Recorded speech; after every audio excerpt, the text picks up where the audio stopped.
Be excellent to each other and party on, dudes. We're back, and we're going to be looking at some exciting legacy action today.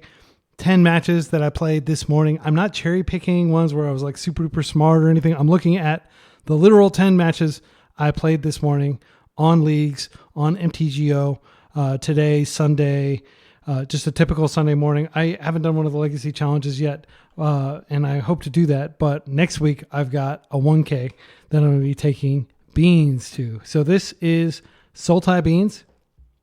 Pretty stock list. One main thing is I played 2 days, 3 days, 2 stifles. A lot of people overload on stifle. A lot of people overload on days. This is not a tempo deck. This is a control deck that can shift to being the beatdown deck if it needs to. The other thing to note, I'm not playing the Bayou. I genuinely think that it's better to just always have Murktide mana. It's better to always have Days mana. So I am losing a little bit to decks that are playing Choke, decks that are playing Carpet of Flowers, just because I'm not playing the basic Swamp in the sideboard and I'm not playing the Bayou main deck. However, again, I think this is a good configuration. Also, Hedge Maze, I'm playing one of the new Surveil lands. Really strong, in my opinion. And then the only other real departure from a stock Beans list is I'm playing 3 Lorien Revealed instead of playing Sauron's Ransom. I think Lorien Revealed is really strong. It becomes Murktide food early on, and it's just like really nice to have yet another land that I can search for. So really, we're effectively playing kind of 22, but really like we're playing 20 lands because this is like a third of a land. You're often going to find opening hands that just don't have lands in them. But with 19 lands plus these, I've been able to like kind of overwhelm my opponent's wastelands, even though I'm only playing 1 basic in the deck. Let's take a quick look at the sideboard. I've got 3 Hydroblast, tons of respect for red. Red is by far the strongest color in Legacy right now, in my opinion, between Moonstompy, between Goblins, and just these are very relevant in Delver matchups as well. And then I'm playing Dress Down instead of Powder Keg. I think Dress Down is much more flexible. It pitches to force. It's very relevant against decks like Death and Taxes, whereas Powder Keg is really just for artifact decks. And then I'm playing 1 Force of Negation, 1 Surgical, double Nile Spellbomb, because I think Nile Spellbomb is a better graveyard hate card right now than Surgical is. And of course, double Pernicious Deed. I think it's so strong. And double Dismember, plus a Force of Despair, just in case I get in situations where I'm up against the Goblins deck, right? Or even these new affinity decks, I think Force of Despair is good against. And then I'm just playing 1 of Carpet Flowers. I don't think you should play more than that. Most of your deck can be cast for 2 mana, but it is nice to have this, and this will come up in at least 1 match. And then, Force of Vigor, even though we don't have a lot of green cards to pitch, Force of Vigor is strong, and you'll see it in action. All right. Let's jump to the pre-recorded matches. Again, I like to pre-record my matches so you're not just sitting around like, wonder what he's going to draw, blah, blah, blah. I have the benefit of hindsight. I know exactly what happened, and I can kind of comment on it. So let's dive into this first game against Yoshiwara. And I haven't reviewed these before recording, so I can't remember exactly what each player is on. But we're going to see that this is a very strong hand. The fact that I can go Beanstalk into Murktide and I've got Wasteland. The fact that it has 4 lands kind of sucks, but I think this is a keep. And let's see if my past self agreed. Yep. So here we go. Thundering Falls, Surveil Land, present in a lot of Delver decks, for example. So drew a Stifle, which is relevant for protecting my own lands, potentially. Okay, so then I realized, okay, this player I think normally plays Delver, but this time they're not playing Delver. It looks like whenever you see blue-red and Ancient Tomb, that's the Sneak and Show deck, almost certainly. So I go ahead and just waste the Tomb. You just want to constrict their mana here. I've got Stifle. I've got Spell Pierce, so I've got a lot of I've got Daze here. So I've got a lot of soft permission, and I want to keep that soft permission live as long as possible. Unfortunately, they also have a City of Traders and a Lotus Petal. So here, they're just going to go for it. Devastating, right? But we've got 2 points of interaction. So the first thing to do here is always fire off the Spell Pierce just so you don't have to have mana up for it. And they let it go. So it's unlikely that they have Force of Will in their hand. which is great. Murderous Cut is probably dead in this matchup. I'm just going to go ahead and get a land here. And I didn't need to do that, actually. I thought about casting off the Beanstalk, but I want to play patiently.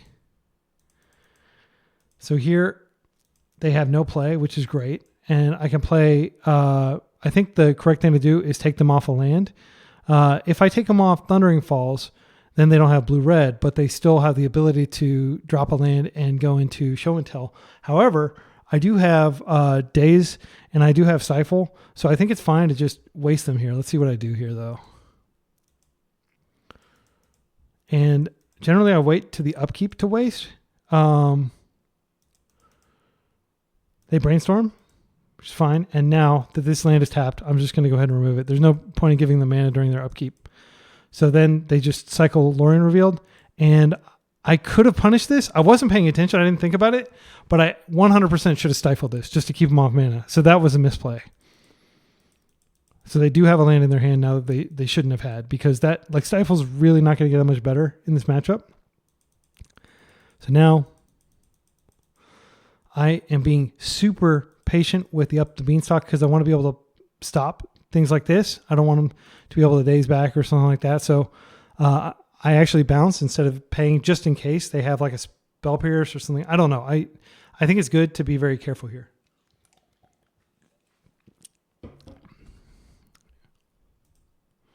Sure enough, they have the Force. Sneak Attack. I'm going to go ahead and put Bowmasters in with the mana that I have. Now I've got a clock. Their deck has a ton of cantrips in it. And now that is on the table, I go ahead and play out my Up the Beanstalk. I feel confident that I can do that now. So in terms of interaction, I still have Stifle up. I can Stifle this, but they can just recast it. So I just let it happen. And then I can Stifle the trigger of whatever comes out. Emrakul. Okay. So this is basically the scariest thing that could have come out. But we have Stifle. They probably don't even think about Stifle. They're probably like, why are they still playing? Why haven't they conceded? Check this out. You can Stifle the Annihilator trigger. Stifle has become so good right now. Like, I was a Stifle hater. I'm not going to lie about that. I used to think Stifle just was a bad card. And anybody who played it was like, you know, just like those kind of crazy people that play 61 cards instead of 60, right? So I go ahead and Stifle the Emrakul trigger. I take 15, but he has to have another monster now. And if he wants to dig for a monster, he's got to dig through Orcish Bowmasters. So yeah, I'm at 2, but that doesn't matter. I might as well be at like 100 for the sake of his deck. He doesn't have a way to just kill me. So now I'm going to go ahead and waste him, I think. First, I'm going to cast a big Murktide. I'm just going to put the graveyards over here so it doesn't keep popping this over here. All right, and Murktide's out. Go up the Beanstalk. Going to go ahead and attack. And I'm going to do the upkeep waste. Yep. Now, he could have still put something in. And in fact, with him having a sneak attack out, actually, that was really dangerous what I did. I should have just wasted probably, because then he would have potentially had like the ability to put 2 monsters into play. But luckily, he didn't have a monster. Did have another land. But I've got a lot of pressure. I'm going to dig even more.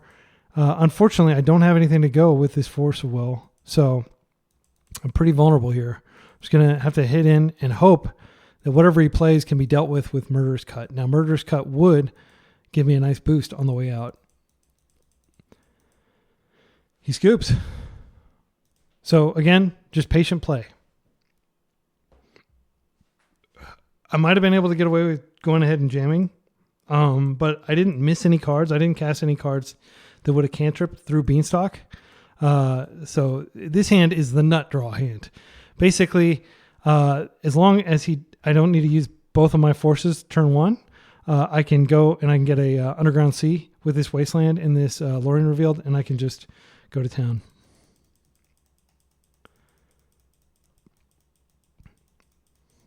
All right. So far, no plays. I love it. I love having time. And you can see I naturally drew an Underground Sea, so his deck might be playing Daze, so I'm going to respect that. Actually, with double Bowmasters, it doesn't make sense to respect it, and I see the opportunity to just get some extra damage in. These decks, if the game goes on long enough, they will kill you. You cannot play the control deck. You are the beatdown. Once you've gotten some initial ground, you need to start going after the mana sources. You need to start disrupting them somehow. So I just pile on the Orcish Bowmasters, and I'm attacking for 4 each turn, and I'm really punishing cantrips if he goes for it. And now, I mean, this is like so done. It's not even funny. I can just bounce, or I Hydroblast, and then I have Daze in case he forces, and he doesn't even need to see the other 2 forces in my hand. He just scoops.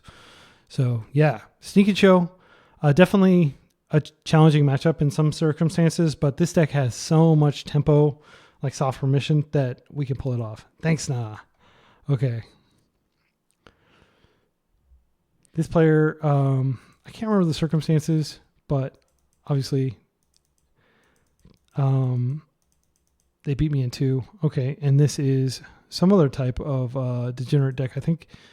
Yeah. So it's an ancient tomb deck. I really don't have a choice. Like I'll almost always force Fable, just hoping that that's all they have. And then I can waste the tomb and hope. Like, I mean, this is hope right here. This Murktide can come down and I have a serious clock. And I'm going to go ahead and put another sorcery in my graveyard to further feed the Murktide. That's one of the reasons I love having 3 Lorien revealed in my deck. The other reason, of course, is if they Blood Moon me. So normally I would force this, but I already used my Force on Fable, and I don't regret using the Force on Fable, but this... So now I see that, okay, they're not a degenerate Stompy deck. I mean, they're a Stompy deck, but they're not like, the Initiative or Moon Stompy or something. They're Painter, which I consider Painter to be like... I don't know, call me very discriminatory, but like I consider Painter to be one of the good ones as far as those. Sorry, it's just not that bad of a deck in my opinion. Okay. All right, and by the way, when I said one of the good ones, I was making fun of the absurdity of that statement. I was not trying to invoke anything. So, okay, and you can see this Ensnaring Bridge. Like, unfortunately, there's not really anything I can do about Ensnaring Bridge. I didn't have a blue card to go with my Force. My only hope really is to tempo them out, and but the more lands they have on the table, the more likely they're going to be able to play out their hand. And it'd be great if we could get stuff stuck in their hand, but it's not going to happen at this point. So I just scoop. Painter's a tough matchup because they just attack you on so many angles. It's very hard to control Painter decks. And the fact that they play, somewhere between 5 and 6 red elemental blast effects, terrifying. So I kept, pretty sketch hand, really.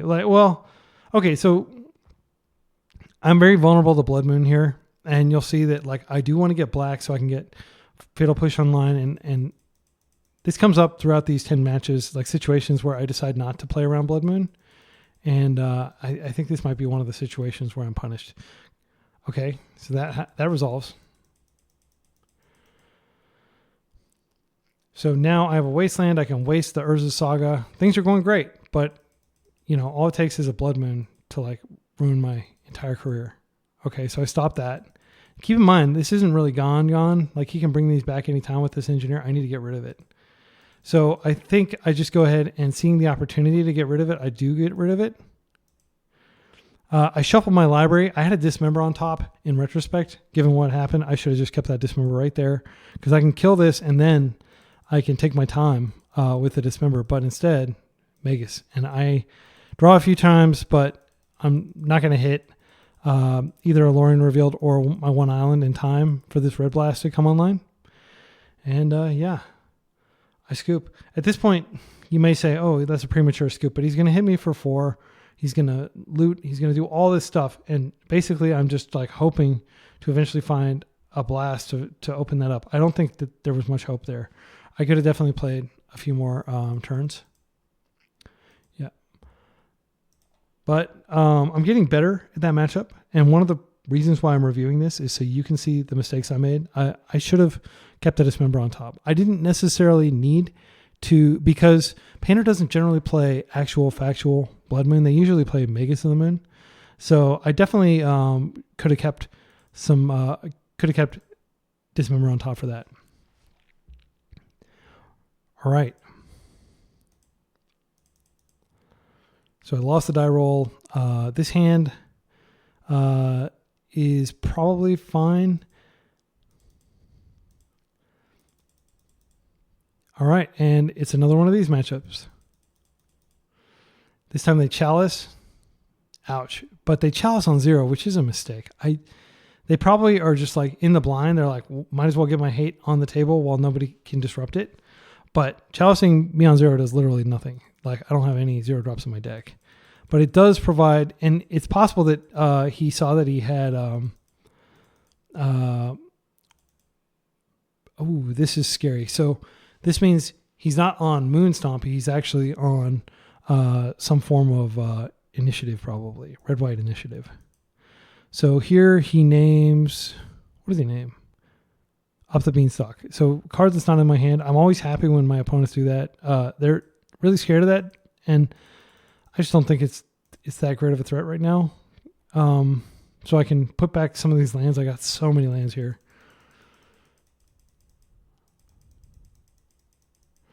All right, and you can see that I stifled the Fable trigger. I had to look that up, but if you stifle it, it does prevent the reflection of Kiki Jiki from coming into play. So, you definitely don't want this card to resolve because it's like a 3-for-1, 4-for-1 potentially. It's like just an obscene card. But if you can stop any of the effects, like with Bowmasters, which I do later on in this series of matches, if you can even like partially stop them from getting all the value out of it, it's pretty good. So here I play Murktide Regent. I have 0 confidence that it'll survive. Solitude, yep. So I'll take that life. I mean, it's not the worst, but you can see my hand is like mono lands. I'm not in a good place, and I'll be amazed if I can pull this one off. So I can get rid of one of their creatures. I went ahead and put this in the graveyard. There's no point in removing this Chalice on 0, and I don't need more lands. So Archon is brutal, but I do at least get rid of one of those Anointed Peacekeepers. This Force isn't going to do anything, and I'm taking chunks 5. Oof. Yeah, and whenever this card is unanswered, it's basically game. Like, you just generate so much value. This becomes a 7/5 that also effectively draws a card every turn. Yeah, and I don't have much hope. I brainstorm here, but it's my only spell for the turn. I have Fatal Push, but no way to turn on the Revolt. Bowmasters can come in and block, but like this is actually, I think, like even with the Bowmasters blocking, I think I got a 1. Yeah, and there's just no hope for me here. But I like to like play these games out, usually just to see whether there's something to learn about my opponent's deck or my opponent's playstyle. Like the fact that they kept playing cards, even they could have held that back in case I had like some sort of sweeper or something, but they just played everything out. Okay, next I'm going to go into this game, and I'll talk real quick about this matchup while I pour my son some milk. He came in with a big jug of milk and wanted me to pour him some milk. So always encourage my son to drink milk when he feels thirsty so he can get some extra muscle mass. All right, here you go. Go put the jug up, please. Good. And close the door, please. Okay, so round 2. So the way I sideboard, let me talk through my sideboard decisions real quick. So if I go over here. So generally how I board against this deck, this isn't a Force of Despair deck. This is a Hydroblast, 4 Hydroblasts, dress down for construct tokens, and to potentially stop Goblin Engineer. And then I bring in usually Force of Vigor. Against them is pretty good, and Deed is so strong. I don't mess with Nile Spellbomb. I will often take out the Fatal Pushes and put in Dismembers. I might even put in more Dismembers. As for cards that I take out, I think Shielder's Edict is pretty terrible against them because they just have so many creatures on the table that you're always just going to get their worst creature. I take out Daze. because they have, you're not going to tempo out a deck that's playing, like I almost always take Days Out against Stompy decks. The only exception to that would be if I'm on the play against like the Initiative or something with terrible mana. Initiative has terrible mana because they have to get to 4 mana, but Painter only has to get to like 2 or 3 and they can do devastating stuff. So usually they're going to have plenty of mana and they have tons of basics. So I always take out Days and I take out Stifle usually. Stifle is just, it's not worth it. Like it was cool getting rid of the Kiki Jiki thing, but we have better cards that like are permanent answers to things. Hydroblast being the most important. Okay, so let's go into the, where is the thing? Okay, here. We're going to go back here. Actually, I already have it over here. Okay.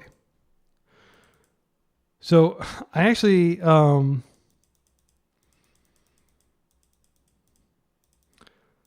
okay.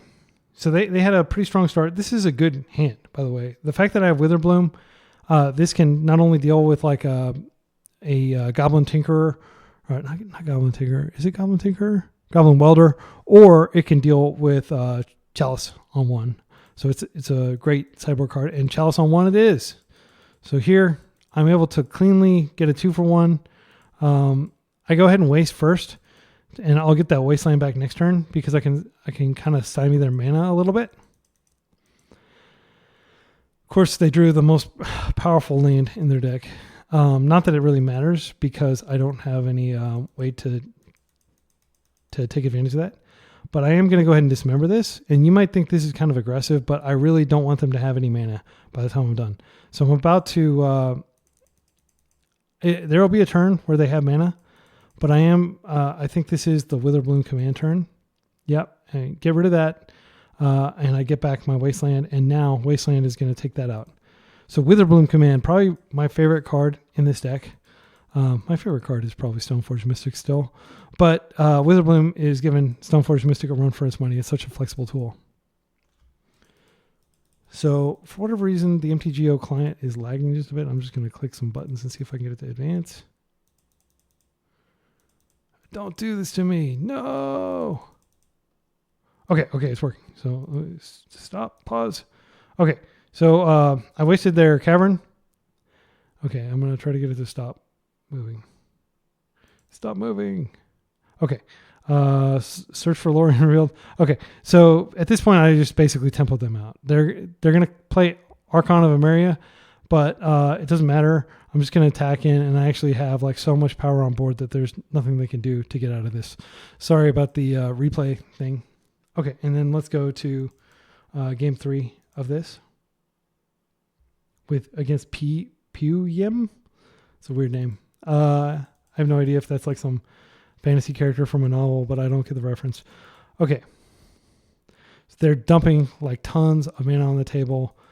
And you can see that like this is freaking Caves of Chaos Adventurer, right? Like, and unfortunately, if I don't have a force in my opening hand, and I already mulled, I didn't want to mull even further to try to find a force because you mull it to find a force and they have caverns. Like my philosophy, like it's easy with result-oriented thinking to think, well, this was a mistake.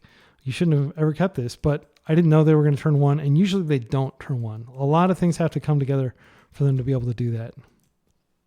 Oh wait, this is a game we already watched, isn't it? Okay. No, is it? Okay. Yeah, so I lost against this deck. Let's jump into this next one. Beastie. Okay. So again, just to summarize my thoughts on the initiative matchup and the Moonstompy type things, you don't want to mull into oblivion for a force. Here, I don't know what they're playing. I see Island. Murderous Cuts kind of suck, but Brainstorm can get that out. So I can Island, I can Brainstorm, I can put these back, I can fetch them away. And everything else in my hand is great.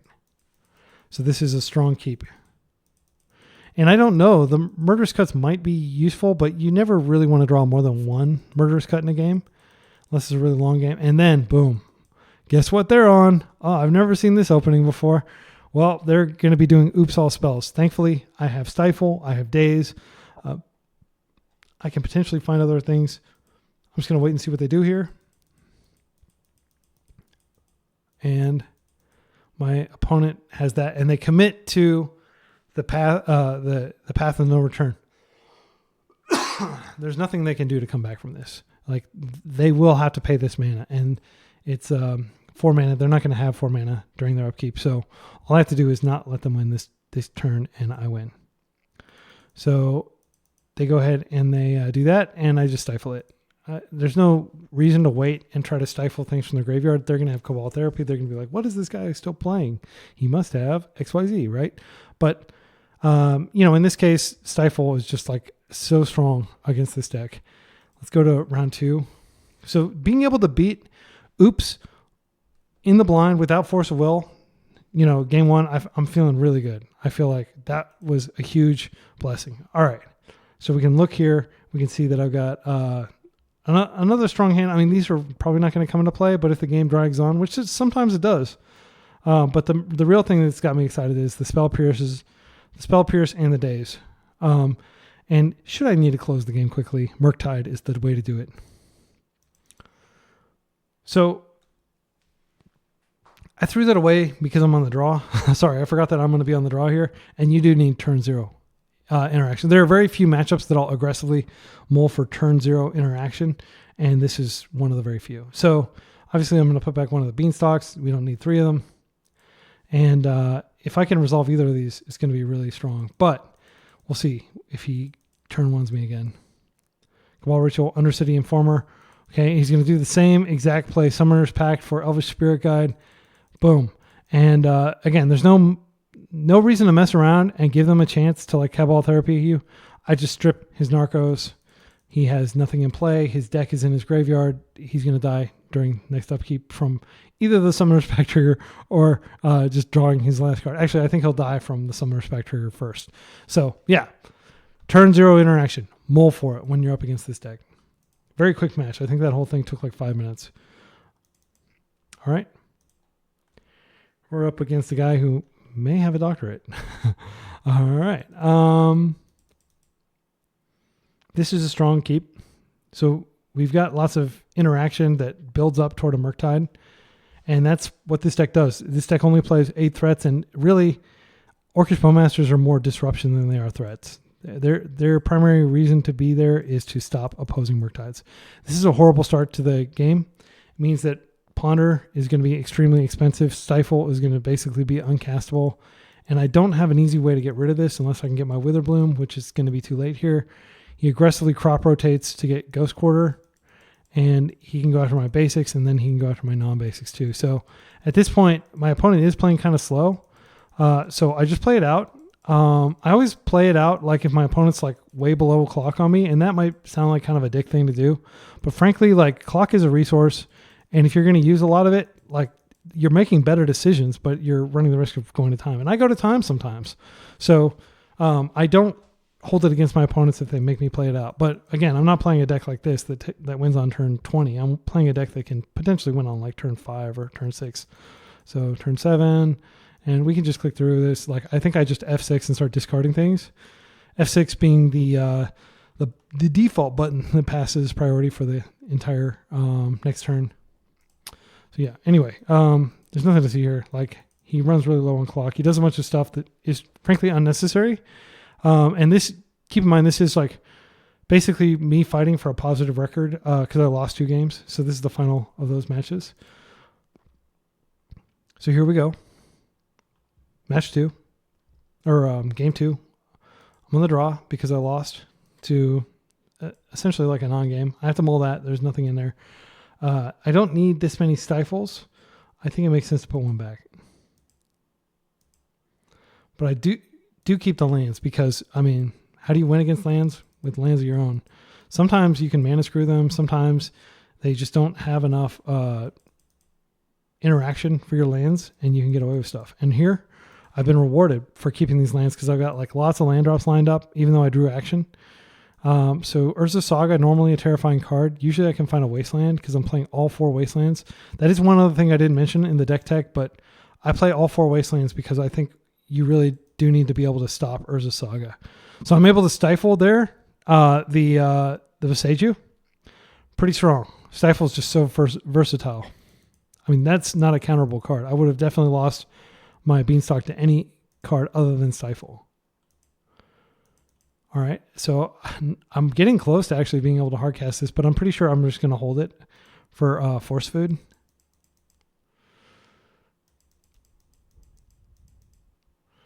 And if I draw another blue card, I can use this and I can potentially go get a, Mystic Sanctuary, which I get. And I'm just going to put Lorien Revealed on top. Their deck is not very good at dealing with a Resolve Lorien. I'm going to draw 4 cards here. And yes, they're going to have some tokens, but I've got Murderous Cut, which cantrips for me. I'm just going to go ahead and do this and draw a bunch of cards. They're going to crop rotate. I'm not sure why they're crop rotating. Maybe they're going to try to take out my graveyard. What do they get here? Okay, I'm going to have to click this button again. All right. Anytime, MTGO client. Anytime. Okay, it's working. All right, so I hit that. So unfortunately, I think all my inputs got buffered. So so they crop rotated for I think a land that they could use to pyroblast me. Okay, so here, second Beanstalk. Now Spellbomb. Please stop moving. They're attacking here. I can kill one of them. I can't double cantrip. So basically this game's kind of over because I've just got so much power on the table. I just need to make sure that they're not able to kill me with stage. I am at 7 life, which is kind of scary, but I can go get, what do I do? I mean, this blocks all day as long as they don't have Shadow Spear. So here I have Pernicious Deed. Pernicious Deed just wipes their board and they scoop. Pernicious Deed is the sideboard card. It's the reason to be playing Sultai, in my humble opinion. Obviously, Up the Beanstalk is great. You can play Up the Beanstalk like Bant or even 4-color, but you're probably going to have difficulty getting Pernicious Deed online and getting Witherbloom into your 4-color deck. But here, it fits so perfectly and just blows up his board. 1, 2, 3, 4. 4 for 1. And I don't even have to pay any mana. All these are 0 drops. So yeah, Pernicious Deed is amazing. I will sing its praises. It can be hard to get it out against the land deck when you're facing, Ghost Quarters, Wastelands, and Sphere effects. But if you can do it, it's absolutely. So let's take a look. I'll take a look at my sideboard after this one. So here, Force Negation came in from the sideboard. Now Spellbomb came in from the sideboard. The number one priority in lands matchups is you stop their life from the loam. If you stop their life from the loam, they're just playing a land every turn and not doing a lot. Even if they have, cards like Exploration, they can't really capitalize on it without the loam engine. So here, that's fine with me. You could have held that and used that when I force negate your loam, but yeah, fine. I may not actually even hold this for loam if they play something particularly devastating. You can see here, there's a tension between them wasting me and being able to get Saga Constructs, and they're choosing to get Saga Constructs, which I think is correct. I do have more lands in my hand. I just played out this Mystic Sanctuary tapped. It's not going to get any better. All right, and here we go. They got Soul Guide instead of Shadow Spear, which is kind of good in the sense that I'm taking less damage. It does make it a little easier to race them. So I can get greedy and I can just go up the Beanstalk, and then next turn I can Murderous Cut them. I'd be taking 8, maybe more, depending on what they draw. Let's see what I do here. I think in this case, yeah, I just passed the turn because I'm planning to Shieldred's Edict one of those away. And it does suck to use Shieldred's Edict like this. Keep in mind also they have a Wasteland on my Underground Sea. So with this, you might be looking at this thinking, how are you favored here? How are you going to win this? I've got 1 land, and it's a Mystic Sanctuary. It doesn't even tap for the colors I need. But Lorien Revealed is in hand. So notably, I'm dropping out of Force Negation protection in order to cast this. But I am going to be able to cut the last one and remove his pressure. He goes ahead and hits my graveyard with Soul Guide Lantern. All right. Sylvan Library. Normally, that'd be very scary when my opponent's at 18 life. But I have Bowmasters, and I kept, I think, just one of them in this matchup. Bowmaster is not a good card. I think I kept 2 in. Bowmasters is not a good card in this matchup. It's terrible. I only keep it in just because it is something that I can do if they have like Leyline of the Void, or if they just repeatedly nuke my graveyard through like recurring Bojuka Bogs or something, or Soul Guide Lantern, right? And I think he makes a big mistake here. Like, frankly, you should never activate Sylvan Library. You should just be patient. He just significantly increased the clock. So here, he's going to be taking 4 each turn instead of 2. And he took 2 right there. He's got Exploration. He's got a map. I forced the map. I know that the map is probably going to go and get Saga at this point, which would be, you know, potentially like a path out of this. I just want to shut the door. And here, I'm going to swing in. I've got Murktide Regent, which is not ready to come online yet. Life from the Loam. Again, I just have to keep him off Loam. So there's definitely an argument for waiting for him to Loam and then doing it so you can get the Loam itself. But I don't want him to recur and get Urza Saga Wasteland, or 2 Urza Sagas on a Wasteland. That's not good.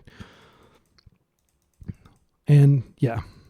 So at this point, he's tempoed out, and I can just waste him off his non-painful mana source here, and he can't even fetch. He can't fetch and use Tomb. He can do some combination of 2 things, and I've got lethal pressure on the table. So yeah, that's how you take down lands, just through patience.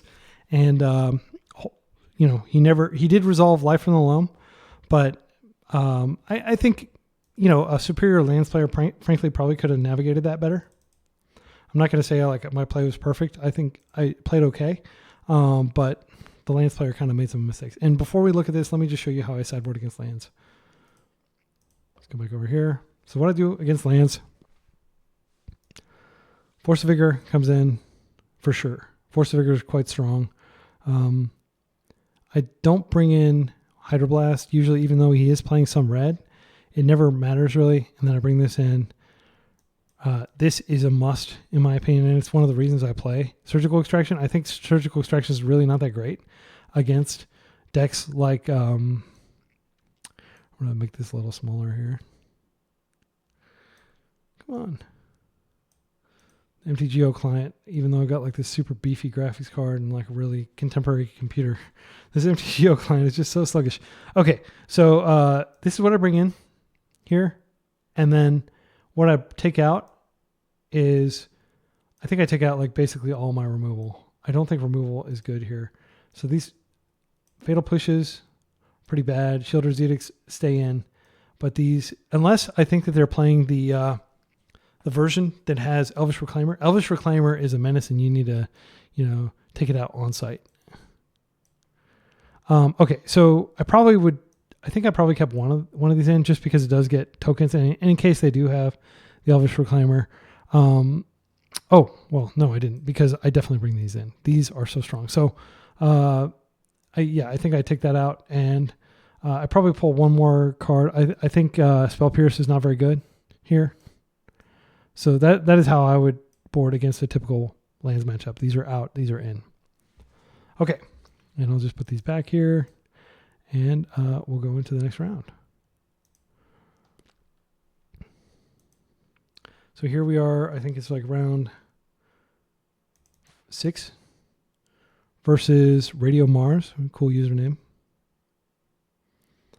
And I think this is the match I'm most proud of today.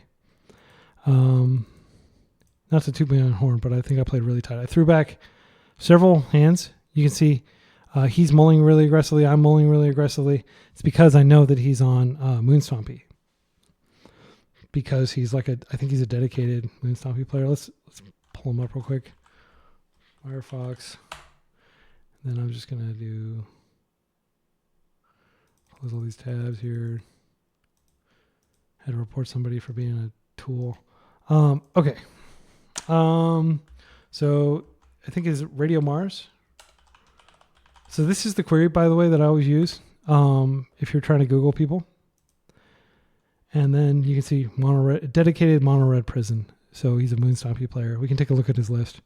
And I wouldn't be surprised if he was playing this exact 75. I didn't see Squee, but yeah, you'll see all this stuff. It's terrifying.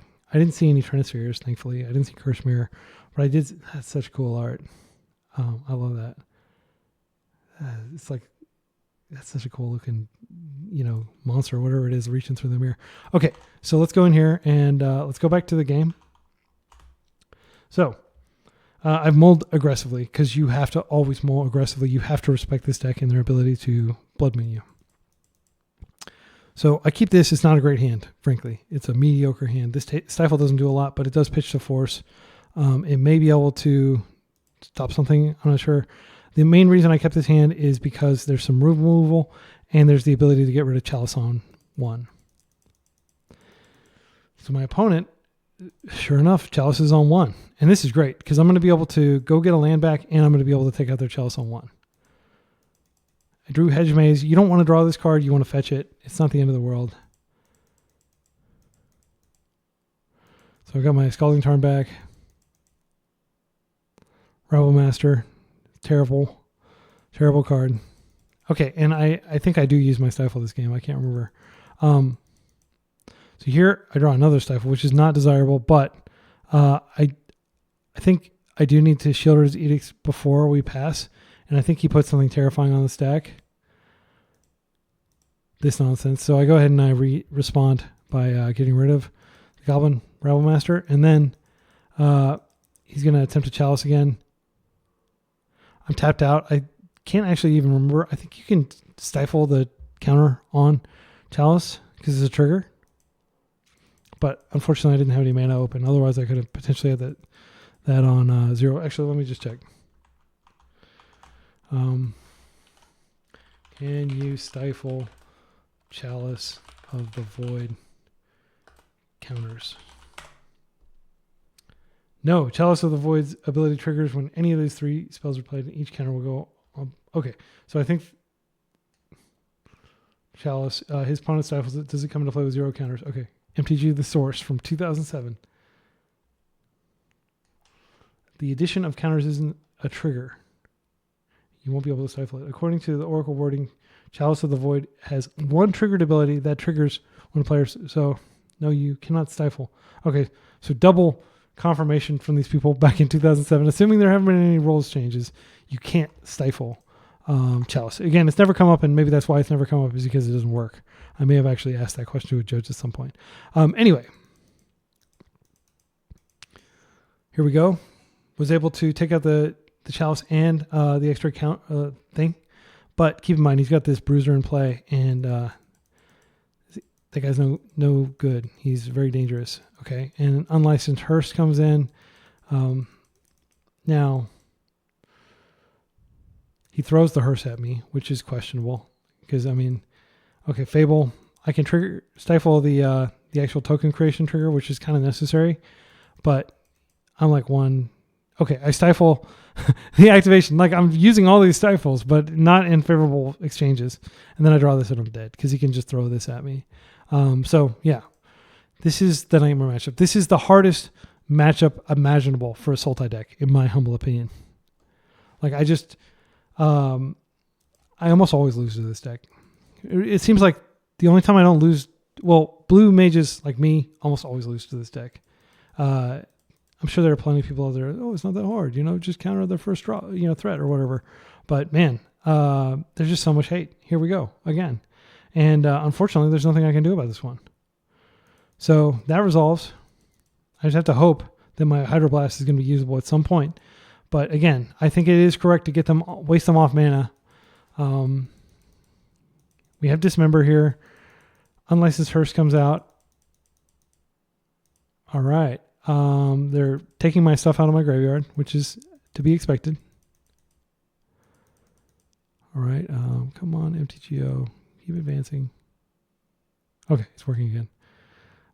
Okay, so at this point, please stop advancing. Okay, it stopped advancing. Good. So at this point, I did take a big bite, and you can see that they have my Dismember under here. Yep, I had to kill that thing. You don't let that thing survive.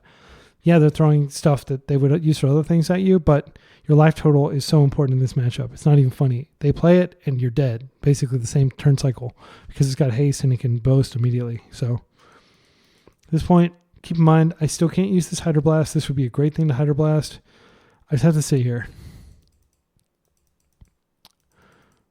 Yep, and I'm in a very terrible spot. Basically, I think it's correct to go ahead and kill it this turn so they can't use it to crew this. But I think I do go ahead and just Bowmasters instead. This is the most common use pattern for me when I'm up against Fable and I have Bowmasters in my hand. Ping the Goblin token so that if they attack, they're going to lose it. And it prevents them from being able to loot. Or it doesn't prevent them, but they'd be foolish to loot, frankly. And this player's not a dummy. He's not going to like loot into that. Or he's not desperate. Days. So what turn is this? It's like turn 6 maybe? Turn 5, turn 6. And like Days is coming in clutch here. Saving my my Bowmasters. I mean, it's not that big a deal. Really, like the main thing is just having this in place so we can't attack. But it was a good conversion of Days for sure. That's why I'm like perfectly fine with having 3 Days. So I just let it hit me. You know, I'm not going to risk... I mean, I was just talking a minute ago about how important my life total is, and yet, like, I'm not going to throw a token under the bus for no reason, right? So here, unfortunately, we have to target the Chalice rather than being able to target this. Sucks, but that's how it is, because I would love to get rid of this thing that's going to be hitting me for 5 next turn. All right, and no attacks. I mean, you could definitely argue that I should attack there since I'm not going to block. I do want to at least be able to block this. Another Chalice. Such a nightmare. The nightmare continues. Okay, so I'm going to go ahead and Hydroblast that. The reason I Hydroblast that is I got to Hydroblast something, and like frankly, this is like a tomorrow problem. This is summoning sick. That thing was going to, you know, start whacking me immediately. I'm getting low on life. I would have to trade both of my tokens for that. They would be up you know. So they're going to just crew again, which is fine. And they're going to swing. And again, I don't chump. I'm being fearless here and maybe dumb. So I remove the thing that can crew, and I attack in. Now, importantly, I've got 2 mana up, and broadside. I can't Pyroblast this, right? Or Hydroblast this because of this damn Chalice. Chalice number 3, I think, right?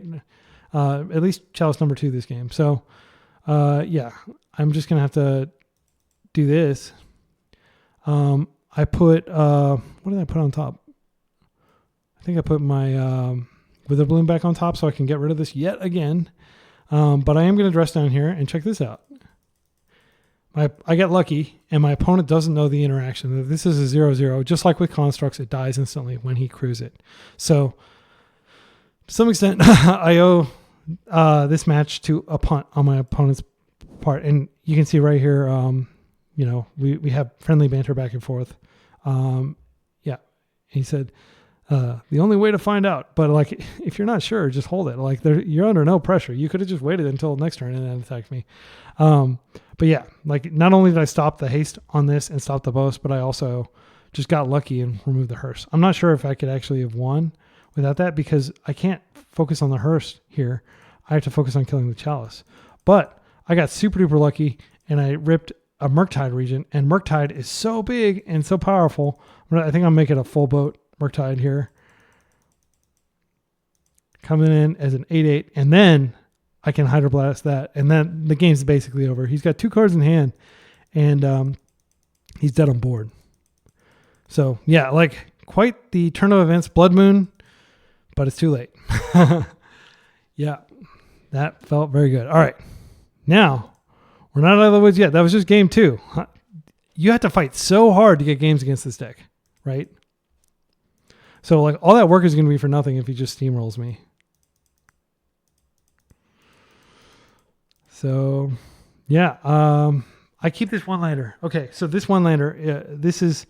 I thought really hard. I thought for like 2 or 3 minutes about this. And keep in mind, my clock is low. I have to close this game quickly. He doesn't really have to think that much because he's already done most of his thinking as to whether he's going to keep the hand. With Stompy decks, especially like Moon Stompy type decks that don't really have much deck manipulation other than like maybe Fable or the Mirror Breaker, most of the thinking is compressed into a few turns, a few key turns. And if the game goes beyond those few turns, then it's kind of like maybe you're going to win, maybe you're not. But like my whole goal, slow his roll. And yeah, so I kept his hand knowing that I might not ever have a second land. I don't actually have a way to get a second land. I have no cantrips in my hand. I've got a bunch of Wither Blooms that I can't cast. I've got Beanstalk that I can't cast. I've got Orcish Bowmasters that I can't cast. And I kept it on the strength of the ability to go get a basic island and Hydroblast this. So I play my Tarn and I pass. I'm like, if he plays Blood Moon, I'm ready. And here is the key decision of the game. This is like the most important decision I make. And I would not have decided to do this. In the past, I would have just gone and gotten my basic island. But I'm like looking at this up the Beanstalk and I'm like, if I draw a Wasteland, if I draw like an Underground Sea, if I draw anything other than one of my Trops, it's going to be an extra turn before I can resolve this. I need to go ahead and get the Trop and trust that the Hydroblast and eventually maybe a blue card will help me keep subsequent moons out of play. Because I know my opponent looks at my deck. I've got one basic in my deck, and I can't even cast anything important with that basic except for Hydroblast and cantrips. Basically, like the whole reason I have an island in this deck is to be able to cantrip toward a Hydroblast in the event that they do this. And often what happens is I get locked out because they'll Chalice for one, and then they'll Blood Moon, and there's no out to that because I can't Hydroblast anymore. Luckily, I do have Hydroblasts because I kept this, somewhat sketch hand, and you can see, boom, Murktide to pair with my Force of Will. That's going to be important in a second. Okay, now my opponent, Blood Moon again, boom. And keep in mind, they've gone down resources, right? They pitched a Simian Spirit Guide last turn. They've got 2 cards in hand, and I've got a lot of cards, but they have a lot of lands, right? So if I draw a Wasteland or some sort of land, I'm just going to have to hold. There's nothing I can do, right? This is so scary. It's so nerve-wracking. My heart's beating like 90 beats per minute or something. Magus to the moon. I don't have any way to remove this, but I'm going to have to force. So that's 3 moon effects, 3 turns in a row. Just bam, bam, bam. That's what this deck does, is the haymaker, haymaker, haymaker. Is the game over? Is the game over? Is the game over? And just like I thought might happen, I drew a Wasteland instead of a fetch or something like that. So now I can go up to Beanstalk. And I just have to hope that he doesn't have a 4th Blood Moon because I don't have anything to do. I do draw a 3rd Hydroblast, which is extremely lucky. I'm not going to lie. And my opponent does not have a Blood Moon. They have this, which is a really strong card and is going to potentially pull them back into the game, but it's not a Blood Moon. So at this point, if I draw a land, I can slam a Murktide, and that's what I do. I just go ahead. I don't bother wasting any of these cards. I'm just like, I need to end this game. And luckily, up the Beanstalk, I got a Force of Will. So I'm feeling pretty strong. My opponent has 2 cards in hand. I'm up against Fable, which is powerful, but is not a powerful clock. He sacrifices this, and I know why he sacrifices this. This is a 6/6, and he has, almost certainly, he has a hard castable, because 1, 2, 3, 4, 5, hard castable Fury in hand. And unfortunately, I've tapped out a Hydroblast, but I did draw that Force of Will. So, yeah, I wouldn't have blocked there if I hadn't had a Force up, because I kind of like saw, why would he attack here? Yeah, I don't think he was bluffing, and sure enough, he wasn't. So there he goes. This could potentially race this. Not really, though. So what I would have done is just let that through, and then I would have just kept beating instead of blocking. But this is experience, right? I've had Fury cast post combat so many times on me that I kind of saw the pattern. I didn't really think too hard about it, and I just forced. Okay. All right, and here, Pernicious Deed. This is going to clean up the Fable token. It's going to clean up a lot of things. It'll also clean up my Beanstalk, but my Beanstalk has already yielded me a lot of cards. I'm going to Brainstorm, put some Force Food in here. More cards I can't cast, unfortunately. So I just have to waste him and hope that he doesn't have a way to deal with this. And usually they don't have a way. They have Dead Gone, but wasting him basically means he doesn't have the 3 mana to cast Gone. He has to draw both, or have in hand both Gone and a 3rd land in order to use Dead Gone. And if you're not familiar with Dead Gone, it's a very flexible card. Here, I'll show you what it looks like. So it's this card. It's a split card. So powerful because you can either deal 2 damage to some random tiny creature, or you can return a creature. It's a red bounce effect. It's more expensive, but the flexibility you get about being able to kill, your opponent's, I don't know what kind of creature you might be, like an opposing Broadside Bombardiers or Goblin Rabble Master or something, or I don't think you'd bother dead-gonning a Bowmaster, but you could do that, for example, if you're doing like some post-block combat trick or something like that. So Dead Gone, very flexible card, and sure enough, they're playing Dead Gone. They're playing 1 here, and they're playing 3 more on the board. I'd be willing to bet that all 4 of them were in their deck, and my opponent didn't show me his hand, but I suspect there's like a non-zero chance. There's definitely a non-zero chance that he had Dead Gone in hand and wasn't able to use it because he didn't have the mana. I'm not certain that that's the case because he had the mana the previous turn, but he definitely, if he drew it, he wasn't able to use it with this. Also note that like even though it's a mono red deck, they play so many non-mountains that sometimes you can just get them with Witherbloom Command, Wasteland. Not in this game, but I have just kind of like tempoed them out sometimes by blowing up their lands. So it's definitely possible. So won that match. Again, Nightmare match. And we've got 4 more to take a look at. Real quick, I'm going to show you how I board against Red Stumpy. So obviously I bring these in. This is the reason they're in here. I bring in Force Negation just in case. Force Negation doesn't stop everything, but it does stop some of their most scary cards like Blood Moon. And then Dismember comes in because it does deal with a lot of their threats. And generally I pull out Fatal Pushes. I pull out Spell Pierce. Murderous Cut can stay in. But Fatal Push, like I take out a bunch of 1-drops usually. So if I'm on the play, I'll keep the Dazes in. But I definitely think that Ponder is correct to pull in a lot of circumstances. Because Ponder, and I do bring Deed in. It's like so good in so many matchups. So basically anything where your opponent's playing to the board, you want to bring Deed in. And Force of Vigor could come in. So I'd do that, and I might cut a couple of these. Yeah, something like that. But on the draw, I'm cutting my Dazes because Daze just isn't good enough. Because they have so many things that come down. Stifle is also definitely cuttable. But I genuinely think Ponder is like an extremely weak card in the match because you get stuck in your hand when they Chalice, and they always have Chalice, So yeah, that's kind of how I'm thinking. So what I'm going to do is I'm just going to kind of reset this. We can look at an old version of Sultai Beanstalk. Okay, this is my new one. So now we're back here, and oh no, did it keep the sideboard cards in? It did. So I'll move these back out over here, and let me just get back up to 15. Force comes over here, and then the other cards that we bring in are these 3 Hydroblasts, and I think we're back up to 15.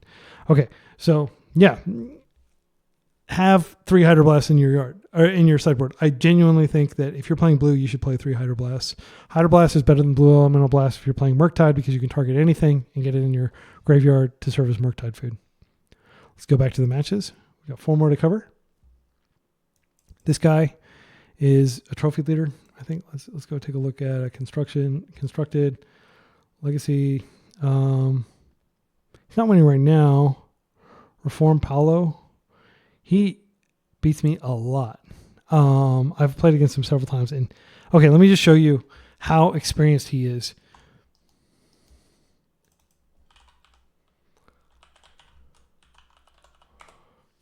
Okay, Reform Paolo. This guy has a lot of Delver experience. I don't know. Maybe he doesn't even play anything but Delver. Look, he's been playing Izzet Delver for like the past 4 years. This is like an S tier Delver player. Like here's a legacy challenge they won first, right? Going years, right? We can see that like last week he got 8th in a legacy preliminary, right? Lots of 5-0 finishes. He's just like always on there. And I'm not sure if I assume it's a guy with the name Paolo. But you can just see like sometimes like Izzet Delver seems to be stronger. And technically this is not Izzet, but like Teamer, because they do play the questing druid. But I think there's like a single tropical island probably in here if you need a hard cast, which sometimes you do. But really you're just looking for the effect. It's a strong card. It's a 3-for-1. But you can see this is a very responsibly built deck. Lots of pressure. Unholy Heat's very strong, and it does come up.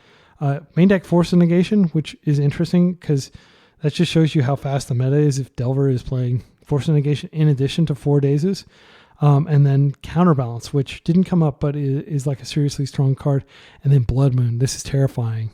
You'll see that this does come up. So let's jump in. And again, I just want to remind you that like I'm playing the best I can. I don't worry about like looking like an idiot.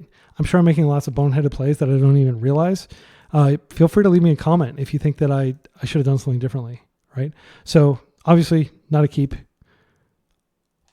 The only deck that I might keep a 0-lander against is Oops All Spells. Okay, so here we go. We've got 3 lands. You don't want to mull too much against Delver because like every card matters. I think Murktide is probably the least valuable card here. It is something that can potentially block an opposing Murktide, but I think in general you don't want it. Let's see if I put it back. Yeah, I put Murktide back. I'll draw one later. It's okay. So here we go. He's checking his top card for some reason. He's got a fetch. Yep, that's why he just wants to fetch it away. So that's, nice little value trick you can do with Bobble. So, yeah, no turn 1 threat. I'm happy about that. So I'm going to just play my land out, and I'm not going to play into days at all. Because I have so many lands, I'm cool with just playing this out. Seeing if I can draw a Stifle to potentially, make enough land drops. I've got this right here. I'm just going to cycle this. All right. And Beanstalk. That's what I'm in the market for. Brainstorm is fine. Fatal Push is great. Again, staying alive is the number 1 priority here. So I go ahead and stack Beanstalk on top. It doesn't matter. They don't have any Thoughtseize type effects. I do want to make sure I draw it in case. Actually, I can't think of a circumstance where I wouldn't get my Beanstalk there, but I just grab it. I try not to think too much about these things because clock does matter. Even in these matchups where you're up against a really fast opponent and their deck is really fast, sometimes you can stabilize the game and then run out of time. Okay, so they're wasting me. They flipped 2 really good cards. They're going to be able to advance their board here and potentially filter. So, of course, I could go ahead and play Scalding Tarn and get ready to Bowmasters that, but I just don't want to lose my Bowmasters to days. So I just hold. And I don't want to lose my Beanstalk either. I've got 3 lands. I want to play them out. And it could be that I should have played more aggressively, but here we go. 2 for 1. Right? This is going to be great. So at this point, I'm ahead, in my opinion, because he's got 6 cards in hand. I've got a Bowmasters on the table. I've removed his early pressure, and my long game is better than his. But he's got this big Murktide. It's only a 5/5, but I'm going to have to remove it somehow. So unfortunately, I don't find an answer here. So I go digging, and I can put I put Brainstorm on top. Is that right? Yeah. Just so I can, shuffle away like these Fatal Pushes that are no longer relevant in this game. Beanstalk. I've basically resigned myself to taking a hit here. And he doesn't daze this, which is great because he might have a daze in hand, but he's just smart. He doesn't want to blow a daze on a cantrip, even at this point in the game. He knows mana is going to be tight. So I fill up my graveyard. Got a Murktide now. Now we're going to see if I can get this Murktide in front of his Murktide. Again, like looking at his record, knowing that he's, arguably playing the best overall deck. I would say that there was like a tier ranking I looked at the other day, and people are saying that that his deck and Goblins are the best decks in the format right now, and I would not argue with that. Goblins is incredible. I think Namesticker Goblin needs to be banned personally. His deck, there's nothing broken about it. It's just like if you're really good at the deck, you can just do really well. Because even in a matchup where you're unfavored, like I think Sultai Beans is heavily favored over most Delver decks. Yeah, if you're just like good enough, you can just outplay me. So I force here, he forces back. I do get to draw a card, but yeah, I wasn't even thinking Unholy Heat. I was worried about like Brazen Borrower or something. So yeah, unfortunately that's down, and he's swinging for 5 again, and I have to find another answer. So I push just to have a card in my graveyard, and now I'm going to attempt to Murktide again. And he has a second force. So he just played really disciplined. And I got Murderous Cut here. But so what happened was I knew that I was putting myself in bolt range, but I have to kill this thing. So I had to fetch my other black source because I used my first black source to cast the Murktide. And in retrospect, if I'd thought about it, I would have thought, oh, maybe I could draw, Murder's Cut as an out, and then I wouldn't need to fetch. It didn't occur to me. I should have double greened here instead of using black. That was just usually I'll use one of each, and I was just playing quickly, and I didn't realize it. But had I been able to Murder's Cut, I might have been able to win. He did have Bolt in his hand, but I would have been at 1. So I would have just had to, basically get through several rounds of him potentially drawing a second Bolt. He could have had another Bolt in hand. He could have gotten a fetch and then gotten Bolt again. I'm pretty sure he plays Mystic Sanctuary. So that was a very minor punt, but it did cost me the game. Like, it just goes to show that like every single decision in these matchups matters. And sure enough, oh wait, no Mystic Sanctuary. All right. So yeah, he wouldn't have been able to just get that back. So here, analyzing my play, I hope this is helpful for you all. I misplayed. I punted. I should have tapped the Trop, and then I would have had black up in the out that I drew Murderous Cut, or that I drew, what's in my exile here? Yeah. So I had 4 outs to removal off the Beanstalk. Yep. It happens. All right. And we'll look at the other match. Again, like, for me, I'm not even mad or sad or anything. Like, I'm just proud that I got to play against somebody of this caliber who, like, where are you going to play a Delver player who has this much tournament experience, right? Hopefully you've played them a few times before you sit down at Eternal Weekend or some big event. But I'm going to get better at this matchup. So here we go. I had Force of Will, Ponder, Underground Sea on top. I don't think that's where I'm going. I shuffle. Rip another land. Land is great. It's hard to draw too many lands against them. So here, I'm going to wait till I have Daze Protection. Always take this out. You always remove the Dragon Rage Channeler. Delver, sometimes they hit you once or twice, but you never leave a Dragon Rage Channeler in play if you can, because it just generates so much value for them. Okay, here we go. All right, and brainstorming.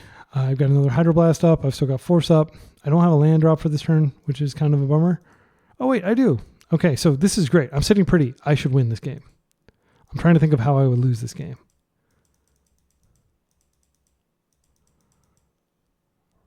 Okay, now Spellbomb. Very strong against them. This is like, you don't board in Surgical Extraction against Delver, but you definitely want to board in both your Now Spellbombs. Taking me off green, doesn't matter.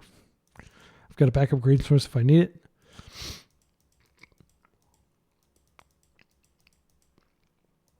Brainstorming a lot. Just kind of churning through their deck. Okay. Here, I go ahead and Now Spellbomb them just to keep them off of, and I think I do it just to make sure that they don't have enough cards in their graveyard, but also I do want to get some momentum, right? And unfortunately, I had to fetch an Underground Sea to be able to draw a card, but I didn't want to give up a card. And sure enough, I'm kind of punished drawing this Beanstalk, which does mean that I'm not going to be able to cast Beanstalk before I go Murktide. So here, I learned to make this bigger so that it doesn't get killed by Punishing Fire, or not Punishing Fire, Unholy Heat, but they have a Pyroblast here, so I Hydroblast back. And okay, I'm like, okay, good, thank goodness. But they have a second Pyroblast. So unfortunately, I'm not going to be able to clock them. And I think, you could definitely say it was over aggressive for me to put that out there. Especially, I could have just stood still, and maybe that was the smart thing to do. So I do have a Fatal Push here, but they've wasted me again. So to put things in context, they've wasted me twice. And, my mana base is shrinking. So I play this out. Worst case scenario, I can cantrip. He flips it. I draw a card. Just trying to draw into lands, really. Like, I just use that as a cantrip. Because, it may not look like a lot, but 3 each turn, that's a pretty quick clock, and they've got, 4 bolts in their deck, too. So here, I don't want to play up the Beanstalk into Daze. They're representing, like, so much mana there. 4 cards in hand. Yep, it's the Murktide. So I have a Murktide of my own.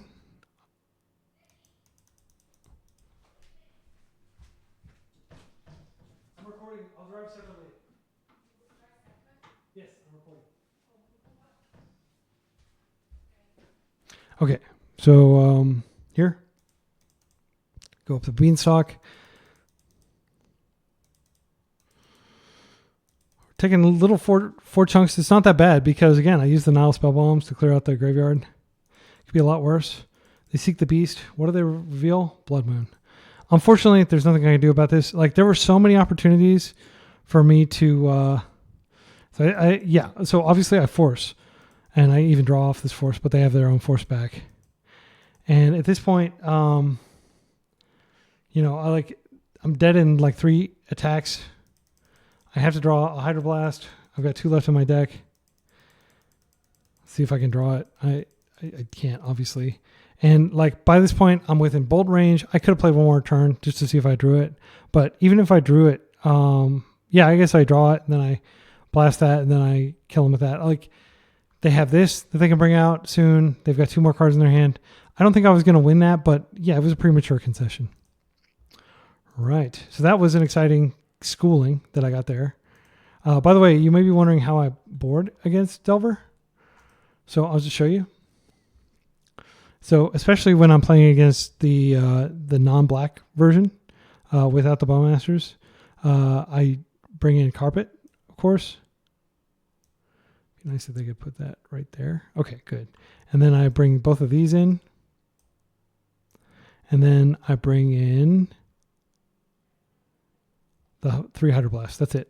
It's not like a huge sideboard. And generally, you don't want to be boarding in tons of cards in these kind of matchups. And what I board out are, I generally board out all the tempo cards. So I board out the Dazes, I board out the Spell Pierce, and I board out the 3 Stifles.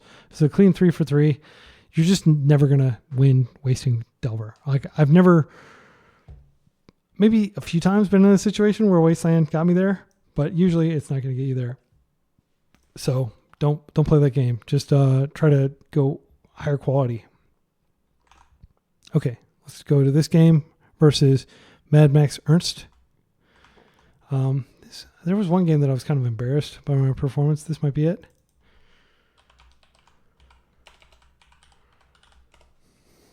Okay. And here they were playing Golgari, like kind of like tempo. I just remembered, man. Okay. This is the game. This is the game. My goodness. Okay. So I think I played okay this game, but you'll see what happens. Oh, this match. I think it's game 3 that is the real fireworks. Okay. So here. I think they're on Scam. I think they actually are on like straight up Scam, but I thought for a while they were on Sultai Scam, so I was playing a little bit differently. Just going to go get my land here. Doesn't hurt to go get lands. Okay. The client's kind of like chugging here. I'm going to reset after this one. Again, bear with me. I don't have time to edit this, so I just like yeet it onto the web as soon as I've recorded it. Which is why I apologize if you hear me talking to my kids, my wife, and stuff in the background. Okay, so yeah, there we go. Wasting on my Underground Sea. It's a bummer, but I've got more lands where that comes from. Okay, so Daze Protection is great in case they Bowmasters. And sure enough, that's what they're going to do here. They're going to Bowmasters. I'm just going to hardcast Daze. I know they can Daze it back. It's fine. Man, I need to get some old border Dazes. I don't like this new border Daze. Okay, so yeah. I'm like, okay, cool. You just set yourself back at tempo, and I've got 5 cards that kill Bowmaster in my hand. So I'm like, that's fine. So they're going to play their land out, and I'm feeling pretty strong here. So now I can go ahead and come on, client. Okay. Okay, the client is having trouble. Okay, so I push the button that gets everything going crazy. Okay. And it's going to let me advance a little bit? No? Okay. Okay, so I was going to get like a nice 2-for-1 there. They did have 4, so I got a 2-for-1 anyway, just not the 2-for-1 I wanted. They're going to get a little bit of chip damage. Here they play Hogak. Hogak would normally be a very scary card. However, I have 5 mana. And you'll see what happens to Hogak. I'm going to Bowmasters, and then I'm going to Shielder's Edict Hogak away. Now, Hogak is scary because it can keep coming back. I like to hold my Murderous Cut until there is a Oh, this is great. But Bowmaster, and then I'm going to go ahead and I go ahead and get, what did I put back on top? Yeah, real quick, I'm going to check my log if I can get this to stop doing stuff. Okay, it stopped. Okay, so let's take a look at what I got with my Witherbloom. So I put Witherbloom back on top. Witherbloom is just a general all-purpose good card to refill your graveyard, and I'm going to put some stuff in my graveyard that I can then exile. So I can just get rid of this token and get a land back. Lands, you can never have too many of them in Wasteland Mirrors, especially against decks that don't really need their land like you need your land. I mean, I have like Lorien Reveal. I've got all kinds of stuff in my deck that I want to be casting. Okay, they cast this. Okay, so this is an important decision. They have an extremely good, like at least 3 of these cards are really strong. If you look at my board, I'm about to cast, I've got Murktide Regent on this deck. So this is a way to kill it. So I think I just give them Grief Reanimate because I care less about my hand than I care about the board. Now, what can they get back? They could get back Bowmaster. So I'm thinking if I put Grief and Reanimate, they'll be like, holy cow, he must be hiding something really good. So I attempt to level him here, but he does take the Grief Reanimate. And he can immediately reanimate a Bowmasters, which I think he does. Yep. So he's got Bowmasters of my Bowmasters. I'm not too worried about it because I've got my own Bowmasters here. Now he's got Hogak back. And he's got Edict to kill my creature. Okay, so now I'm in a really bad situation, but watch. Boom. Take that out. Edict. Take that out. Swing for 2. So even though he's not too far away, he's going to grief me. Stifle doesn't do anything here. I just let him take it. I don't even bother casting it. So I'm playing tight here. I draw this. This doesn't really do anything. The clock is not in my favor right now.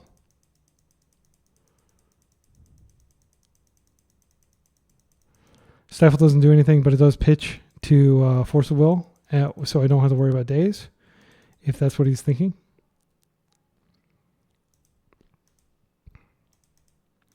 Okay, so here, he's coming in again.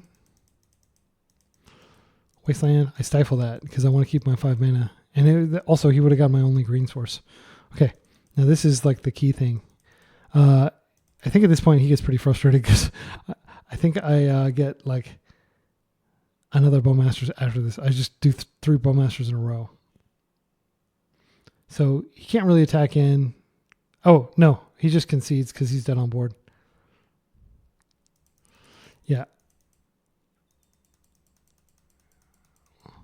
Yeah. Yeah, I do get the 3rd Bowmaster. So there's like lol. Which yeah, I drew all 4 of my Bowmasters this game. It's great. I'm happy. Luck was on my side. So how I board against Scam? Dismember comes in, and usually I take out Fatal Push. Fatal Push just doesn't hit as many creatures in their deck. And then I will bring in Carpet. And then I will usually bring in like, I think that's it. Like, well, other than these, I bring these in. I don't usually bring in Surgical. Again, Surgical is really for lands matchups and like dedicated Reanimator and like just totally degenerate graveyard decks.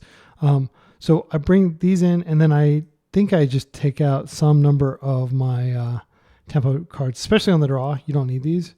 I think I keep 1 in, and that's it. So that's how I roll out. Okay, and then so these go back in here. And then we're going to go into game 2.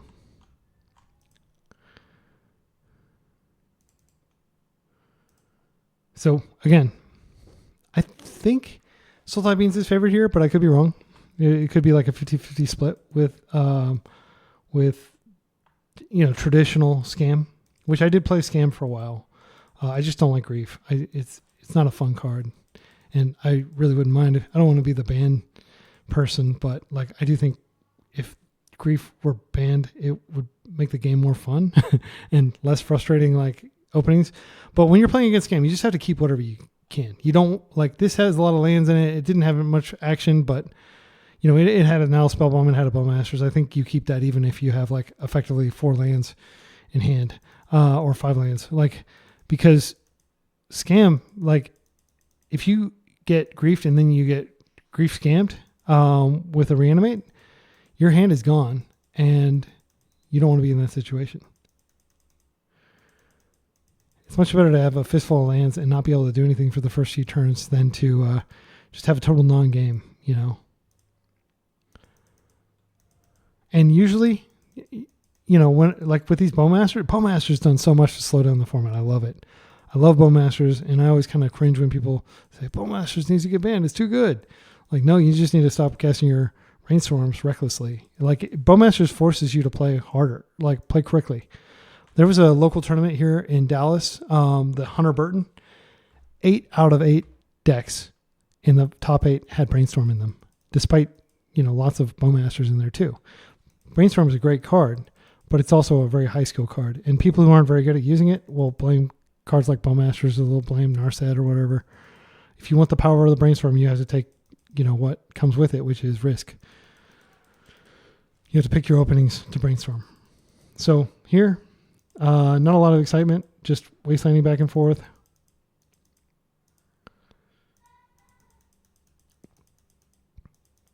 So my client is slow as heck. Okay. So we're going to see how this falls apart for me, because obviously there's game 3. I do lose this one. So I keep what's up on top. The top card I think was, I didn't get a chance at it because the client is acting so funky. Sometimes when you try to replay an MTGO, it does this.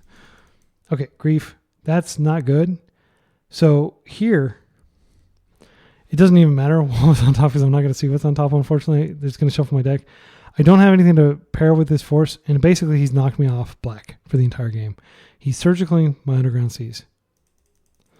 So this is like a particularly brutal thing that you can do to people that are like dependent. Like, I don't have a Bayou in my deck. If I had a Bayou in my deck, but, you know, to my opponent's credit, he's probably identified that if I had a Bayou in my deck, I wouldn't be playing Flooded Strand, right? I would be playing Misty Rainforest and Polluted Deltas, 4 of each. But instead, I've got 2 of each of the 4 blue fetches. So how am I going to win without black mana? Like, half my hand is black, right? But actually, Dismember can be cast anyway in a very painful way. His mana is looking great. He's still got 6 cards in hand. Like, it's going to be very hard to stop this.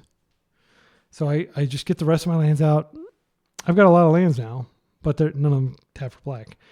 Douthie is nasty. I think I attempt to Dismember Douthie. Okay, so this is like, I almost forgot that I put this in. I was like, oh yeah, I do have black. Great. I think in the Void, I think I have a Force of Will. Let's see. Exile. No, I don't have anything in the Void yet. But he forces here. So he has Force in the Void now that he can access. But here, show my exile. Yeah. Oh, he's got Dismember in there, so that doesn't really matter right now. But every card that goes in the Void is a potential card that can stop me. So I go ahead and hardcast Force because I got so much mana now. This is great. And so my Carpet resolves, and this is like what I needed. So I can go to second main, and I can add black, and I can go ahead and put in a Bowmasters, and I think I do that. And here I make a really dumb mistake. Like, I activate Nile Spellbomb thinking I'll draw cards. I do successfully exile his graveyard, but I don't get to draw a card because it doesn't go to a graveyard. It gets exiled. So I totally didn't need to do that. That was a punt. And later, if I can remove this Douthie, I could have still gotten that card. There was no reason for me to do it there. And now he's got Orcish Bowmasters in the Void. He's got so many good things in the Void, including this Force of Will. I basically have to Murktide here just to try to get him to sacrifice the Douthie. I don't have anything else going on. So I think I do that. I think I go ahead and Murktide and see if he'll sacrifice. Oh, I can just like hard cast it because I have so much mana. So it's not really like a big deal. I can just cast another one later because he's got like 1, 2, 3, 4, 5 different blue sources in play. And then I'm just going to start cutting off his outs. Like, this is all going into the Void anyway. I don't think that was a bad play. I did cut off some of my mana here because I'm depending on his mana through the Carpet anyway, but I'm just like, okay, we're going to double block here. He's going to kill one of them, but I'm still alive and I got Grief off the table. And now I just need to focus on getting Douthie off the table. Unfortunately, he has a Bowmaster here. He takes out my token. I draw Surgical, but it's too late. Game's over. Game 3. This is the heartbreaker. This is the one that I told you. This is like the craziest game. Okay. So surgical extraction, wasteland. You wanna do that to me, huh? Maybe I do it to you, and you are really screwed because like I think 4 out of the 6 colored sources in his deck are underground seas. So, and I've got Force of Will to force this through as well. So, yeah, I think I open island.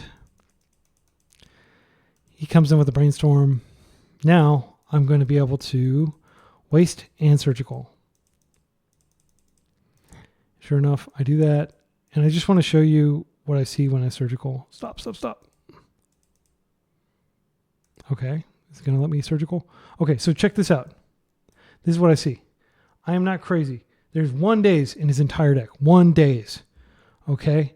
And then he's got a bunch of other stuff, and I'm going to get all the color sources out. So he has, to play the game, he's got a swamp, an island, and wastelands. That's it. And he's got a Mystic Sanctuary. He's got Cling to Dust, which is kind of cool tech. He's got a single Douthie, and then he's got this Hogak, which is, kind of laughable. He's got Satoru, who I've experimented with and was unhappy with. You can see his hand is basically nothing. Like, he can't cast any of this stuff. Yeah, he can like Grief, and then he can, he'll eventually be able to cast Orcish Bowmasters, but that's it. So like, I'm like, cool. I probably won this game.